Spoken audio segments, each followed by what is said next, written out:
आप देख रहे हैं यूट्यूब चैनल मैथ मतलब मस्ती। इस चैनल पर आज बिहार एसएससी के लिए एक प्रैक्टिस सेट तैयार किया जा रहा है। यह प्रैक्टिस सेट जो है खान सर के मार्गदर्शन में तैयार किया गया है और यह आज का सेट नंबर 15वां होगा। तो इस वीडियो को पहले तक सेट नंबर 1 से लेकर के 14 तक कंप्लीट किया जा चुका है।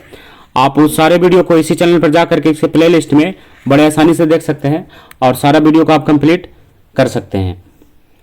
तो इस वीडियो में हम लोग केवल जीके और जीएस वाले प्रश्न को देखेंगे और शेष प्रश्न जो है मैथ और रीजनिंग का, उसके लिए अलग से चैप्टर वाइज वीडियो तैयार किया जा रहा है। आप जाकर के उससे भी जुड़ सकते हैं ताकि आपका जो है फुल पोर्शन का तैयारी जो है कंप्लीट हो, यानी 100% आपका तैयारी हो सके। तो इस चैनल पर जीके, जीएस, मैथ, रीजनिंग और करेंट अफेयर्स, तो पांचों पोर्शन की तैयारी जो है कराया जा रहा है। तो आप इससे जुड़े रह करके और सबकी तैयारी जो है कर सकते हैं। तो इससे जुड़े रहने के लिए आप इस चैनल को सब्सक्राइब कर लीजिए और लगातार इससे आप जुड़े रहिए। तो आज हम लोग देखेंगे सेट नंबर 15वां का जो प्रश्न है उसको कंप्लीट करेंगे। तो चलिए शुरू करते हैं आज का सेट नंबर 15 का प्रश्न संख्या 1। देखिए क्या है। तो पहला प्रश्न है, निम्नलिखित में से कौन सा महासागरीय गतिविधि को संदर्भित नहीं करता है। तो कौन सा ऐसा है जो महासागरीय गतिविधि को नहीं दर्शाता है। तो कौन है? परावर्तन। परावर्तन जो है किसी प्रकार का महासागरीय गतिविधि को नहीं दर्शाता है। बाकी तरंग, ज्वार भाटा, धाराएं सब जो है गतिविधि है महासागर की, लेकिन ये परावर्तन जो कोई गतिविधि नहीं है। अगला हमारी, निम्नलिखित में से कौन सा लोक नृत्य असम की 4 जनजातियों द्वारा किया जाता है। तो असम की 4 जनजातियों द्वारा कौन सा नृत्य किया जाता है? झूमुर। कौन सा? झूमुर। तो ऑप्शन नंबर सी सही है, झूमुर। यह इस समुदाय का बहुत परंपरागत नृत्य है, झूमुर। ऑप्शन नंबर, तो इसका सी सही हो गया। भाई ये 3 में, the other side of silence voices from the partition of India. एक नाम फिर से सुन लीजिए, the other side of silence voices from the partition of India. इस पुस्तक के लेखक कौन है? तो इसके लेखक कौन है? इसके लेखक है उर्वशी बुटालिया। कौन है? उर्वशी बुटालिया। तो इन्होंने जो है महिलाओं का अधिकार पर यह पुस्तक लिखा है। नाम थोड़ा सा लंबा आपको दिख रहा होगा। तो किसने लिखा है? उर्वशी बुटालिया ने। अगला क्वेश्चन, निम्नलिखित में से कौन एक संधिपाद है। तो कौन एक संधिपाद है? तो सहस्त्रपाद क्या है? एक संधिपाद है। सहस्त्रपाद क्या है? एक संधिपाद है। प्रतिवर्ष भारतीय सेना दिवस कब मनाया जाता है? तो प्रतिवर्ष भारतीय सेना दिवस कब मनाया जाता है? तो 15 जनवरी को। कब है? 15 जनवरी को। इसकी शुरुआत जो है 1949 से किया गया है। कब से? 1949 से। क्वेश्चन नंबर 6 है, भारत में ब्रिटिश राज के संस्थापकों में से एक रॉबर्ट क्लाइव किस वर्ष भारत में आया। तो कब आया था? तो 1743 में। कब आया था? 1743 में। और भारत में बंगाल का प्रथम गवर्नर बनाया गया। किसको? रॉबर्ट क्लाइव को। भारत में बंगाल का प्रथम गवर्नर जनरल। अब आया था कब? 1743 में। क्या नाम था? Robert Clive. अब साथ में आइए, निम्नलिखित में कौन सा जोड़ा सही है। देखिए कौन सा सही है। तो कब्जा संधि कंधा से, ये तो इसमें गलत है। और दूसरा है कि अचल संधि कोहनी, ये भी गलत है। और तीसरा है धुराग्र संधि सिर या गर्दन में, ये भी सही है। ये क्या है इसका? सही है कि धुराग्र संधि कहाँ होता है? सिर या गर्दन में। ये जोड़ की बात कर रहा है, तो ये होता है किसमें? सिर या तो गर्दन में जुड़ा हुआ रहता है इससे। तो ये क्या है इसमें? ऑप्शन नंबर सी जो है सही है। तो शरीर के मुख्य भाग को जोड़ने वाली संधि जो मेडुला और ऑब्लांगेटा को जोड़ती है वह सिर और गर्दन की संधि है। तो क्या कहलाएगा? वो धुराग्र संधि, सिर और गर्दन को जोड़ने वाला संधि, यानी जोड़, जहां पर हड्डियों का जोड़ होता है उसकी बात कर रहा है। अगला प्रश्न है, निम्नलिखित में से कौन सी भारत की नदियों को आपस में जोड़ने वाली प्रथम परियोजना है। तो कौन सी है? तो केन बेतवा परियोजना। कौन सा? केन बेतवा परियोजना जो है भारत की नदियों को जोड़ने वाली प्रथम परियोजना है, केन बेतवा परियोजना। अब अगला है क्वेश्चन नंबर 9 में, निम्नलिखित में से कौन सा एक तत्वाद्य यंत्र है। तत्वाद्य यंत्र तो कौन सा है? तो जंतर। क्या नाम है उसका? जंतर। वह वाद्य यंत्र जिसमें तारों के माध्यम से कंपन उत्पन्न किया जाता है वही क्या कहलाता है? तत्वाद्य यंत्र। तो क्या है वो? जंतर है। और ये कहाँ प्रसिद्ध है? तो राजस्थान में प्रसिद्ध है। कहाँ है? राजस्थान का ये प्रसिद्ध है। क्या नाम से? जंतर नाम से। तो तारों का बना हुआ एक कंपन, जो कंपन करने के बाद आवाज निकलता है, तो यह है जंतर। अगला प्रश्न है, भारत के स्वतंत्रता आंदोलन के दौरान भारतीय राष्ट्रीय कांग्रेस के एकमात्र अध्यक्ष कौन थे जिन्होंने निर्वाचित होने के बाद भी अध्यक्ष पद से इस्तीफा दे दिया था? तो कौन थे? तो सुभाष चंद्र बोस थे। कौन थे? सुभाष चंद्र बोस। तो सुभाष चंद्र बोस जो थे 1938 में अध्यक्ष बने थे, लेकिन 1939 में ही ये इस्तीफा दे दिए थे। 1939 में ही इस्तीफा दे दिए थे।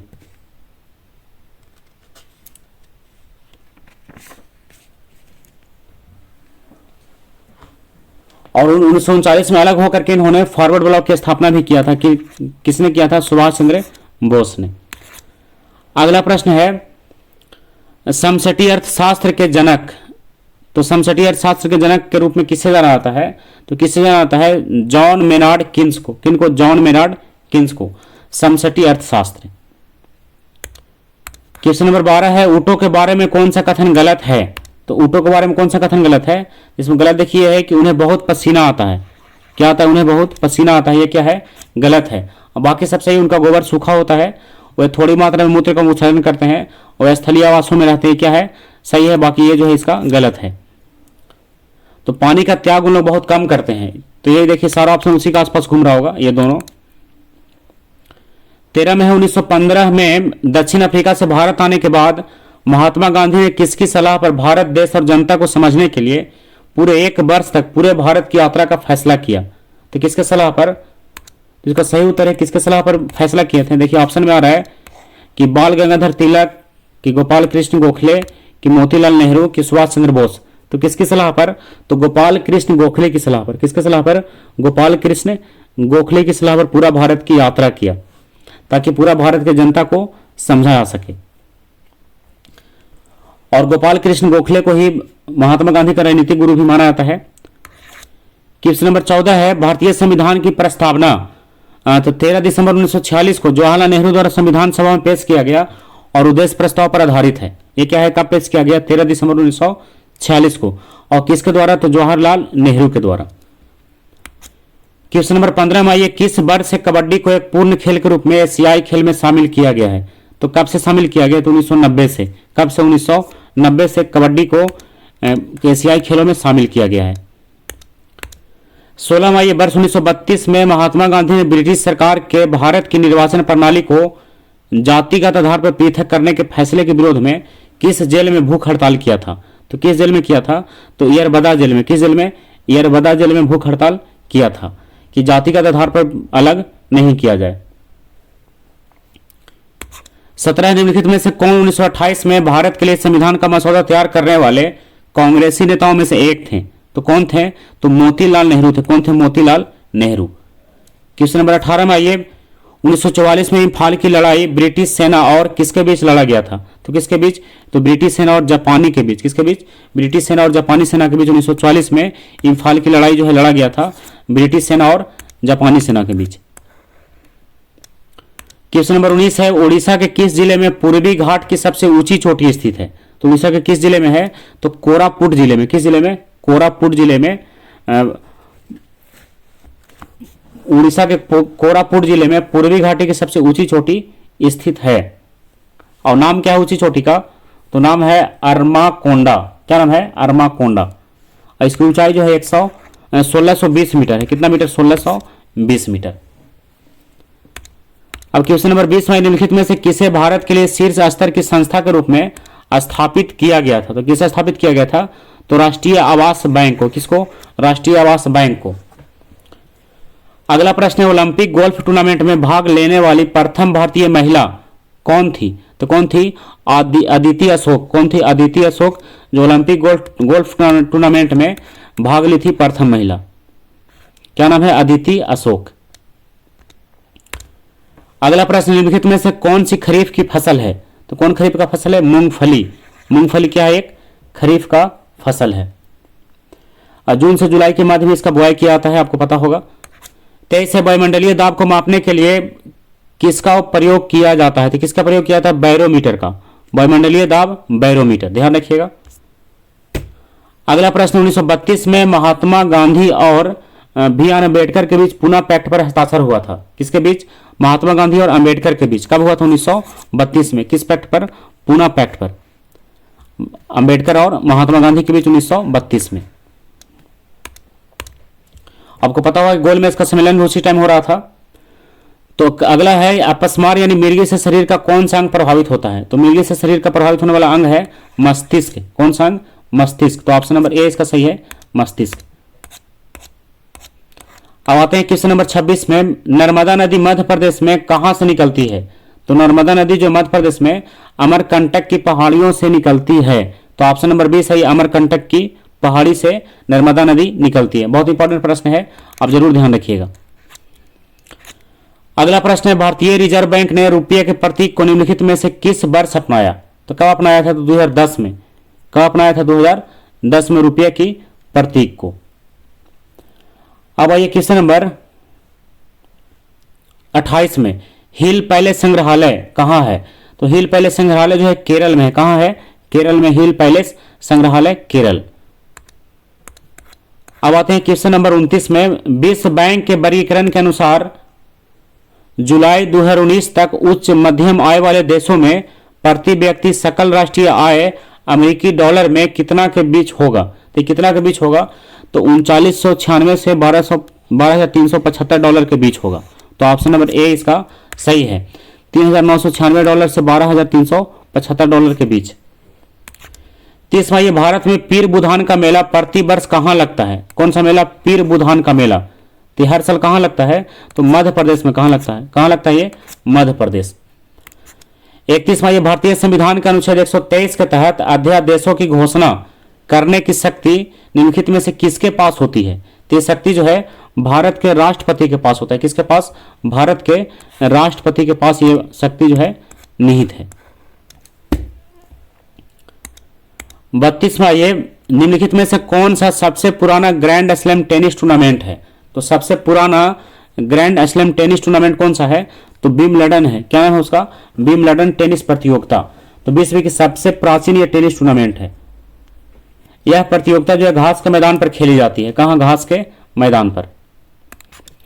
33 निम्नलिखित विकल्पों में से कौन सी सबसे भारी गैस है? तो सबसे भारी गैस कौन सा है? रेडॉन है। कौन सा है? रेडॉन सबसे भारी गैस है। क्वेश्चन नंबर 34 है कि महान बल्लेबाज और कमेंटेटर डीन जोन्स, जिनका निधन 24 सितंबर 2020 को हृदय गति रुकने के कारण हुआ था, अपने खेल के दिनों में वो कहां से खेलते थे? तो कहां से खेलते थे? तो ऑस्ट्रेलिया से। कहां से? ऑस्ट्रेलिया। नाम क्या है? Dean Jones. Dean Jones. अब 35वां, ये राज्याधिकार के लिए मुगलों ने किस विरासत का अनुसरण किया? तो किस विरासत का अनुसरण किया था? तो साहदायिक विरासत। कौन सा विरासत? साहदायिक विरासत का अनुसरण किसने किया था? मुगलों ने। किसने? मुगलों ने। 36 नगर नियम की बैठकों की अध्यक्षता कौन करता है? तो नगर नियम की बैठकों की अध्यक्षता कौन करता है? तो महापौर द्वारा किया था। किसके द्वारा? महापौर द्वारा, क्योंकि यही इसका अध्यक्ष होता है। 37 नवंबर 2020 में निम्नलिखित में से कौन बिहार के मुख्यमंत्री बने? तो कौन बने थे? तो नीतीश कुमार। कौन बने थे? नीतीश कुमार, नवंबर 2020 में, जो वर्तमान समय तक अभी हैं। निम्नलिखित में से कौन सा मृदा निर्माण का कारक नहीं है? तो मृदा निर्माण का कारक कौन सा नहीं है? तो देखिए इसमें कार्बनिक सामग्री की भूमिका ये तो है, जलवायु कारक ये भी है, और अकार्बनिक सामग्री की भूमिका ये नहीं है। ये क्या है? इसमें गलत है। और जनक शैली की प्रकृति ये भी है। तो ऑप्शन नंबर सी क्या है? इसका सही उत्तर होगा, क्योंकि पूछ रहा था कि भूमिका नहीं है। 39वां, अलाउद्दीन खिलजी ने अपने सैनिकों के लिए एक नए सैनिक नगर का निर्माण कराया था, जिसका नाम क्या था? जिसका नाम क्या था? तो सीरी था। क्या नाम था उसका? सीरी। तो अलाउद्दीन खिलजी जो है दिल्ली सल्तनत का प्रथम शासक था, जिसने दक्षिण भारत का अभियान किया तथा सेना में भ्रष्टाचार की समाप्ति हेतु घोड़े को दागने और सैनिकों पर हुलिया लूट कराने की प्रथा का शुभारंभ किया, हुलिया नोट के लिए। और उसी ने सैनिकों के निवास हेतु सीरी नामक नए नगर का निर्माण करवाया था। किसने? अलाउद्दीन खिलजी ने सीरी नामक नए स्थानों का निर्माण करवाया। 40 है, द गोल्डन बोट नामक पुस्तक किसने लिखा है? The golden boat. तो इसके लेखक कौन है? Rabindranath Tagore. The golden boat. 41 है, सूफी उस्ताद अपनी सभाओं को अपनी खानकाहों में आयोजित करते थे, जिन्हें क्या कहा जाता था, क्या कहा जाता, धर्मशालाएं कहा जाता, क्या कहा जाता था, धर्मशालाएं। तो ऑप्शन नंबर बी सही है, धर्मशालाएं। 42वां, ये कौन सा दुनिया का अग्रणी नार्को स्टेट बन गया है? क्या कह रहा है कि कौन सा दुनिया का अग्रणी नार्को स्टेट बन गया है? तो कौन बन गया है, कौन सा देश? इसका सही उत्तर है सीरिया। कौन सा देश? सीरिया जो है दुनिया का सबसे अगला नंबर पर नार्को स्टेट बन गया है। अगला प्रश्न है 43 में, प्रधानमंत्री नरेंद्र मोदी ने किस राज्य में 10,900 करोड़ रुपए से अधिक की विभिन्न परियोजनाओं का शिलान्यास किया और राष्ट्र को समर्पित किया? तो किस राज्य में किया? तो असम में। कहां? असम में। 44वां, ये भारतीय उच्चायोग ने किस देश में अपना 16वां वीजा आवेदन केंद्र खोला है? तो कहां खोला है? तो बांग्लादेश में। कहां? बांग्लादेश में 16वां वीजा आवेदन आयोग। अगला प्रश्न है, फेमिना मिस इंडिया वर्ल्ड 2023 का ताज किसने जीता? फेमिना मिस इंडिया वर्ल्ड 2023, यह ताज किसने जीता है? तो नंदिनी गुप्ता ने। किसने? नंदिनी गुप्ता ने फेमिना मिस इंडिया वर्ल्ड 2023 का खिताब अपने नाम किया है, नंदिनी गुप्ता ने। 46 है, तेलंगाना के मुख्यमंत्री के चंद्रशेखर राव ने भारतीय संविधान के निर्माता की 132वीं जयंती को चिन्हित करने के लिए किस शहर में बी आर अम्बेडकर की 125 फुट ऊंची कांस्य प्रतिमा का अनावरण किया? तो कहां लगाया गया है? तो हैदराबाद में। कहां? हैदराबाद में। तेलंगाना के हैदराबाद में ये लगाया गया है। अगला प्रश्न है, G20 में कृषि प्रमुख वैज्ञानिकों की 12वीं बैठक 17 से 19 अप्रैल 2023 को किस शहर में आयोजित होने वाली है? तो कहां आयोजित होने वाला है? तो यह आयोजित कहां हुआ? वाराणसी में। कहां? वाराणसी में। तो यह तो आयोजित हो भी गया वाराणसी में। 48 है, विश्व चगास रोग दिवस। विश्व चगास रोग दिवस हर साल किस दिन मनाया जाता है? तो कब मनाया जाता है ये? तो मनाया जाता है 14 अप्रैल को। कब? 14 अप्रैल को विश्व चगास दिवस। तो इसका उद्देश्य जो है जानलेवा बीमारी के बारे में जागरूकता बढ़ाना है और पाचन संबंधी समस्याओं का कितना गंभीर हो सकता है इसकी जानकारी देना है, विश्व चगास दिवस। अगला प्रश्न 49 में आइए, निम्नलिखित में से किन देशों में बालिकातन नामक संयुक्त सैन्य अभ्यास शुरू किया गया? कौन सा अभ्यास? बालिकातन नामक संयुक्त सैन्य अभ्यास। तो किन देशों में? तो ये अमेरिका और फिलीपींस में। कहां? अमेरिका और फिलीपींस में। अभ्यास का नाम क्या है? बालिकातन नामक संयुक्त सैन्य अभ्यास, बालिकातन। 50 में आइए, कजाकिस्तान के अस्ताना में आयोजित एशियाई कुश्ती चैंपियनशिप 2023 में पुरुषों की 57 किलोग्राम फ्री स्टाइल श्रेणी में स्वर्ण पदक किसने जीता है? तो ये किसने जीता है? तो जीता है अमन सहरावत ने। किसने? अमन सहरावत ने। कहा? तो कजाकिस्तान के अस्ताना में जो एशियाई कुश्ती चैंपियनशिप 2023 का आयोजन किया गया था, किसने जीता? अमन सहरावत। अगला प्रश्न है, निम्नलिखित में से कौन सी आउटपुट डिवाइस नहीं है? तो कौन आउटपुट डिवाइस नहीं है? तो स्कैनर क्या है? एक आउटपुट डिवाइस नहीं है। 52वां, ये निम्नलिखित में से किसकी कमी से वर्णांधता और कमजोर दृष्टि की समस्या उत्पन्न होती है? तो किसकी कमी से होता है? तो विटामिन ए की कमी से। किसकी कमी से? विटामिन ए की कमी से वर्णांधता और कमजोर दृष्टि की समस्या जो है उत्पन्न होती है। आपको पता होगा कि विटामिन ए का स्रोत गाजर, पीली मक्का, हरी पत्तेदार सब्जी, दूध, ये सब जो है विटामिन ए का स्रोत है। 53वां, ये निम्नलिखित हस्तियों में से किसे कुष्ठ रोग उन्मूलन के क्षेत्र में योगदान के लिए 2008 में गांधी शांति पुरस्कार से सम्मानित किया गया था? तो किस हस्ती को किया गया था? तो यह किया गया था होर्हेई सासाकावा को। किसको? होर्हेई सासाकावा। तो ऑप्शन नंबर 6 इसका ए, होर्हेई सासाकावा। तो कब मिला है? 2018 में मिला है। कब मिला है इनको? 2018 में। अब तो WHO द्वारा दिया गया था। किसके द्वारा? WHO द्वारा। 54वां, ये चुंबकीय फ्लक्स की एसआई इकाई। तो चुंबकीय फ्लक्स का एसआई इकाई क्या है? वेबर है। क्या है? वेबर। तो ऑप्शन नंबर सही इसका डी यानी वेबर। 55वां, ये क्रायोजेनिक इंजन में ईंधन के रूप में इनमें से किसका उपयोग किया जाता है? तो किसका उपयोग किया जाता है? तरल ऑक्सीजन और तरल हाइड्रोजन का। किसका? तरल ऑक्सीजन और तरल हाइड्रोजन का। किसमें? क्रायोजेनिक ईंधन में, क्रायोजेनिक इंजन में तरल ऑक्सीजन और तरल हाइड्रोजन। बहुत इंपॉर्टेंट प्रश्न है। अब 56वां, ये निम्नलिखित में से कौन सा कंप्यूटर वायरस दस्तावेज की फॉर्मेटिंग को नुकसान पहुंचाता है और इसे एडिट करने की अनुमति नहीं देता है? तो कौन है? तो मैक्रो वायरस। कौन है? मैक्रो वायरस जो दस्तावेज की फॉर्मेटिंग को नुकसान पहुंचाता है और इसे एडिट करने की अनुमति भी नहीं प्रदान करता है। तो कौन सा है? Macro virus.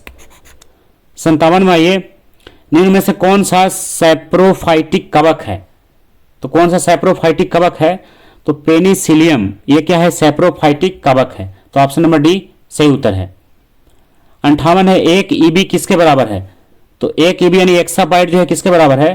तो ये किसके बराबर है? तो 1024 पेटाबाइट के। किसके बराबर? 1024 पेटाबाइट। 1 ईबी यानी एक कितना? एक एक्साबाइट 1024 पेटाबाइट के बराबर है, पीबी। अब क्वेश्चन नंबर 59 में आइए, वाहनों में रियर व्यू विंग मिरर के रूप में किस प्रकार के दर्पण का उपयोग किया जाता है? तो किसका उपयोग किया जाता है? तो उत्तल दर्पण का। किसका? उत्तल दर्पण का। बहुत इंपॉर्टेंट प्रश्न है, बहुत इजी भी है। 60 में आइए, किस ताप पर जल का घनत्व अधिकतम होता है? तो जल का घनत्व जो अधिकतम कितना पर होता है? तो 277 केल्विन पर। कितना पर? 277 केल्विन पर जल का ताप जो है अधिकतम होता है। जल का ताप नहीं, जल का घनत्व अधिकतम होता है। कितना पर? 277 केल्विन पर। और 4 डिग्री सी पर जल का घनत्व अधिकतम होता है। आपको पता होगा कि 4 डिग्री सी पर जल का घनत्व जो अधिकतम होता है। यहां पर क्या पूछ रहा है? केल्विन पूछ रहा है। तो 277 केल्विन। अगला प्रश्न है, सूर्य के वास्तव में क्षितिज के ऊपर से गुजरने और हमारे द्वारा पृथ्वी पर इसकी छवि देखे जाने में सक्षम होने के बीच का समयांतर कितना है? तो कितना है? तो 2 मिनट का लगभग। कितना मिनट का? लगभग 2 मिनट का। 62 में, ग्रेनाइट चट्टाने किस प्रकार की चट्टाने होती है? तो ग्रेनाइट चट्टाने जो है अग्नेय चट्टाने है। कौन सी चट्टाने है? अग्नेय चट्टाने। तो ऑप्शन नंबर इसका सही है बी, यानी अग्नेय चट्टाने। अगला प्रश्न है, इसरो द्वारा GSLV वाहन पर लॉन्च किए गए नवीनतम भू स्थिर संचार उपग्रह का नाम बताएं, जिसे विशेष रूप से भारतीय वायुसेना के लिए उसकी संचार क्षमताओं को बढ़ाने के लिए बनाया गया है। यानी किसके लिए? भारतीय वायुसेना की संचार क्षमता को बढ़ाने के लिए बनाया गया है। तो कौन सा उपकरण है ये? तो GSAT-7A। क्या नाम है उपकरण का? GSAT-7A। ये नवीनतम उपग्रह है, भू स्थिर उपग्रह। 64 है, कोशिका का वह बाह्यतम आवरण कौन सा है जो कोशिका के अवयवों को उसके बाह्य वातावरण में अलग करता है? जिसका सही उत्तर कौन सा है? तो प्लाज्मा झिल्ली। कौन अलग करता है? प्लाज्मा झिल्ली। तो ऑप्शन नंबर ए इसका सही है। अब 65 में, निम्नलिखित में से कौन सा दुर्घटना बस या इरादतन रूप से डेटा के अनाधिकृत व्यक्तियों के समक्ष प्रकटीकरण या अनाधिकृत संशोधन या नष्ट किए जाने से संरक्षण को संदर्भित करता है? तो कौन सा ऐसा है? तो इसका सही उत्तर है कि डेटा सुरक्षा। क्या है? डेटा सुरक्षा जो है नष्ट होने से सहायता प्रदान करता है। 66 में आइए, निम्नलिखित में से कौन सा तत्व एक बहुमुखी तत्व है जो सभी सजीवों और हमारे द्वारा उपयोग की जाने वाली कई चीजों का आधार बनाता है? तो कौन सा है? तो कार्बन है। कौन सा है? कार्बन। इसका क्षेत्र जो है बहुत लंबा है कार्बन का। 67 में आइए, 67 में निम्नलिखित में से कौन सी एक इनपुट डिवाइस है? तो इनपुट डिवाइस कौन सा है? तो माउस है। माउस क्या है? एक इनपुट डिवाइस है। 68 है, उन पशुओं को क्या कहा जाता है जो पौधों और पशुओं दोनों को खाते हैं? तो पौधों और पशु दोनों को खाने वाले क्या होगा? सर्वाहारी होगा। क्या कहलाएगा वो? सर्वाहारी। तो ऑप्शन नंबर सी सही है, सर्वाहारी। 69 में आइए, कंप्यूटर की प्राथमिक मेमोरी कौन सी है? तो कंप्यूटर की प्राथमिक मेमोरी कौन सा है? रैम। क्या है प्राथमिक मेमोरी? रैम। तो ऑप्शन नंबर बी सही है इसका, रैम। अब आइए 70 में, विसरण एक प्रक्रिया है जिसके द्वारा क्या होता है? ऑक्सीजन पूरी प्लाज्मा झिल्ली में जा सकती है। उस प्रक्रिया को क्या कहेंगे? विसरण कहेंगे। तो ऑप्शन नंबर सी सही है कि पूरी प्लाज्मा झिल्ली में जा सकती है। 71 है, अक्टूबर 2020 में बोस्टन के इंडिया इंटरनेशनल फिल्म फेस्टिवल में लाइफ टाइम अचीवमेंट पुरस्कार से किसे सम्मानित किया गया है? तो किसे सम्मानित किया गया है? इरफान खान को। किसे? इरफान खान को। तो इंडिया इंटरनेशनल फिल्म फेस्टिवल में लाइफ टाइम अचीवमेंट पुरस्कार इरफान खान। और शायद इनका मृत्यु जो है अब हो गया जल्दी में। तो अक्टूबर कब मिला था? अक्टूबर 2020 में। 72 है, 2021 में महिला दिवस के अवसर पर नीता अंबानी ने महिलाओं के लिए एक सोशल मीडिया नेटवर्किंग प्लेटफॉर्म की शुरुआत किया है। तो कौन सा? उसका नाम क्या है? तो उसका नाम क्या है? हर सर्किल। क्या नाम है इस प्लेटफॉर्म का? हर सर्किल। तो ऑप्शन नंबर ए सही है। इसकी शुरुआत किसने किया है? नीता अंबानी ने। किसने? नीता अंबानी ने। 73वां ये वैश्विक स्तर पर विश्व साइकिल दिवस कब मनाया जाता है? कब मनाया जाता है? 3 जून को। कब? 3 जून को विश्व साइकिल दिवस मनाया जाता है। 74 है WTO एक वैश्विक संगठन है। WTO के संबंध में कौन सा कथन गलत है? तो देखिए कौन सा कथन गलत है। तो इसका पूर्ण रूप देखिए वर्ल्ड ट्रांसपोर्ट ऑर्गेनाइजेशन, तो ये तो गलत है।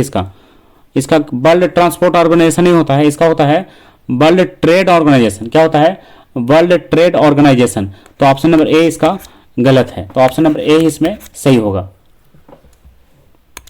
अब 75वां ये 2021 के गणतंत्र दिवस परेड में उत्तर प्रदेश की झांकी को सर्वश्रेष्ठ झांकी के रूप में चुना गया था। तो उत्तर प्रदेश की यह पुरस्कार जो है किसके द्वारा दिया गया था? यह पुरस्कार किसके द्वारा दिया गया था? तो किरण रिजिजू के द्वारा। किसके द्वारा? किरण रिजिजू के द्वारा। तो ऑप्शन नंबर सही है इसका बी यानी किरण रिजिजू। 76वां ये भारतीय संविधान के अनुसार निम्न में से कौन मंत्री परिषद का गठन नहीं करते हैं? तो कौन नहीं करते हैं? तो स्थानीय सरकार के मंत्री मंत्री परिषद का गठन नहीं करते हैं। तो ऑप्शन नंबर सी इसका सही उत्तर है। 77वां ये जनवरी 2021 की शुरू की गई प्रधानमंत्री कौशल विकास योजना PMKVY प्रधानमंत्री कौशल विकास योजना के तीसरे चरण के संबंध में कौन सा कथन गलत है? तो आप देखिए इसमें कौन सा गलत है। तो इसमें बस एक ही कोई गलत होगा। तो देखिए इसमें गलत कौन सा है। तो इसमें गलत है PMKVY के बारे में, प्रधानमंत्री कौशल विकास योजना के बारे में, कि इसका लक्ष्य 2020 से 2030 तक की योजना अवधि में 8 लाख उम्मीदवारों को प्रशिक्षण प्रदान करना था। ये क्या है? इसका गलत है। ये क्या उत्तर है? इसका गलत उत्तर है। तो इसमें 2020 तक के 1 करोड़ को लक्ष्य रखा गया। कितना लक्ष्य रखा गया है? 1 करोड़ का। 2020 से लेकर के 2030 तक 1 करोड़ उम्मीदवारों को प्रशिक्षण देने का लक्ष्य जो है निर्धारित किया गया है। अब 78वां आज का लास्ट प्रश्न होगा। चंद्रयान द्वितीय को 22 जुलाई 2019 को प्रक्षेपित किया गया था। इसके संबंध में कौन सा विकल्प गलत है? देखिए कौन सा गलत है। इस मिशन का लक्ष्य चंद्रमा के उत्तरी ध्रुव पर खोज करना था। तो यही तो गलत है। इसका ये क्या है? गलत उत्तर है। चंद्रयान द्वितीय का ये लक्ष्य नहीं था। तो चंद्रयान द्वितीय चंद्रयान जो है चंद्रयान 1 के बाद भारत का दूसरा चंद्र अन्वेषण अभियान है, जिसे भारत अंतरिक्ष अनुसंधान संगठन ने विकसित किया था। इसरो ने इसका विकास किया था। और अभियान को GSLV संस्करण 3 प्रक्षेपण यान द्वारा प्रक्षेपित किया गया। इस अभियान में भारत में निर्मित एक चंद्र कक्षायान, एक रोवर और एक लैंडर भी शामिल है। ये तो इसकी जानकारी पूरा आप अलग से भी रख सकते हैं, लेकिन ये ऑप्शन नंबर 1 इसका क्या है? गलत उत्तर है। तो आज के वीडियो में हम लोग क्वेश्चन नंबर 1 से लेकर के जहां तक इसमें जीके और जीएस का प्रश्न था वो सारे प्रश्न को क्लियर किए हैं। और इसमें ये आज का सेट नंबर 15वां था और ये खान सर का सेट है। और खान सर का सेट है, लेकिन RBD प्रकाशन द्वारा इसे जारी किया गया है। इनके मार्गदर्शन में केवल तैयार किया गया है और RBD प्रकाशन ने इसको जारी किया है। तो आज का सेट यहीं समाप्त करते हैं। अगला सेट जो है सेट नंबर 16 होगा और आप इसको तब तक तैयार करके रख सकते हैं। तो अगला सेट होगा सेट नंबर 16। तब तक के लिए बाय।